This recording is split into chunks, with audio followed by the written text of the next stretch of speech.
Rain-slicked streets gleamed under the neon lights, reflecting the restless heartbeat of the city. Shadows clung to alleyways, shifting with every flicker of faulty lamps, and in the midst of it all, walked Mira Stone. At 32, she was a woman who had learned the art of survival in a world that demanded more than innocence. Her beauty, her allure, and the secrets behind her eyes were her currency, and every night she used them to navigate a dangerous game where desire and betrayal intertwined. Mira's life was a delicate balance of calculated risk and seduction. She wasn't naive. Every client she entertained, every encounter she staged, was meticulously planned. Her profession, one society whispered about in hushed tones, was never about lust for her. It was a chessboard, each move deliberate, each interaction a probe to understand the men who believed they were in control. And yet, there was something more, a hunger not for money or approval, but for power, for the ability to rewrite the rules that had once trapped her. Her clientele spanned the city's hierarchy. From ambitious businessmen desperate to climb, to influential politicians whose smiles masked ambition and corruption, Mira knew them all. They believed they could possess her, that they could exploit the softness of her voice or the warmth of her touch. But Mira's mind was sharper than any of them anticipated. A whisper here, a revealing glance there, she gathered secrets as effortlessly as breathing. And among them was Ethan Kellen, a rising political star with charm that hid a cold, calculating nature. The first time Mira met Ethan, it had been under the pretense of vulnerability.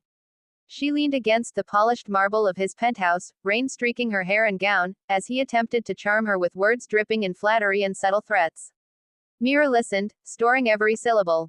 Every boast, every confession, every mention of rivals and alliances became a tool.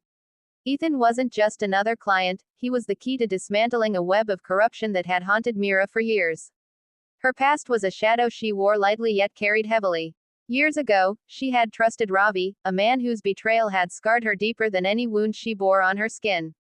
That betrayal had pushed her into the city's underworld, forcing her to master the art of manipulation, to sharpen instincts that could detect danger and deceit from a mile away.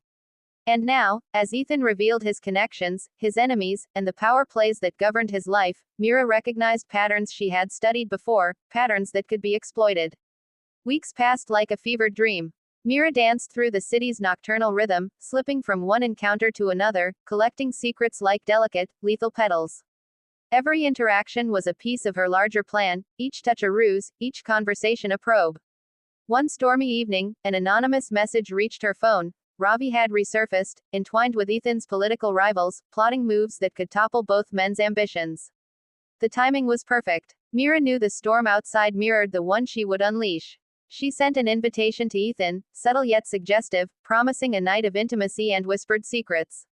When he arrived, confident and unaware of the trap awaiting him, the room was dimly lit, shadows dancing across walls as lightning sliced the sky outside. Mira's appearance, vulnerable and inviting, was her mask. Beneath it, she was a predator preparing to strike.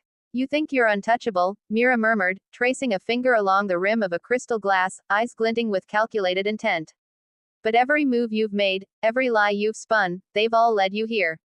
To me." Ethan's smile faltered. The realization struck too late. Mira had orchestrated everything. She revealed fragments of his dealings, pieces of information stolen from his own confidences, and insights gathered from other powerful men he had underestimated. Each revelation was a strike, a reminder that the game he believed he controlled had long since slipped from his grasp. Meanwhile, Ravi, the man who had once betrayed her, was maneuvered into a trap of Mira's design. She used his ambition and his desire for power against him, guiding him unknowingly into the collapse of alliances he thought untouchable. Mira's web was intricate and deadly, built from the very desires and secrets that had once ensnared her. Now, those same tools became instruments of her control. The night deepened, rain hammering the windows, as Ethan realized he was not in a room of seduction but in a carefully orchestrated cage. The storm outside mirrored the chaos within, his empire of influence and deceit crumbling in ways he had never anticipated. Mira had flipped the rules entirely. By dawn, the city breathed under a pale light, streets washed clean of the night's frenzy. Mira stood atop the rooftop of her apartment building, hair damp and clothes clinging to her, gazing at the horizon. The shadows of her past, of betrayal, of survival, of nights spent navigating a world that sought to control her, remained, but they no longer dictated her steps.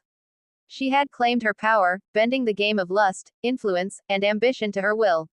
Mira smiled, a dangerous curve of lips that promised more than anyone could imagine.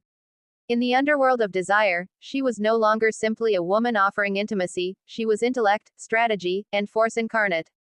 Those who had underestimated her learned the price of their arrogance. She had survived, yes, but she had also risen, untouchable, unstoppable, and more cunning than ever. The city awakened below, oblivious to the storm of calculated vengeance that had played out among its corridors of power. Mira descended from the rooftop, a shadow slipping through the morning mist.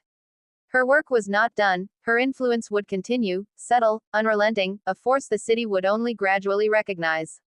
And as she vanished into the streets, she carried with her a quiet truth: in a world ruled by secrets, desire, and betrayal, she was the one who held all the cards.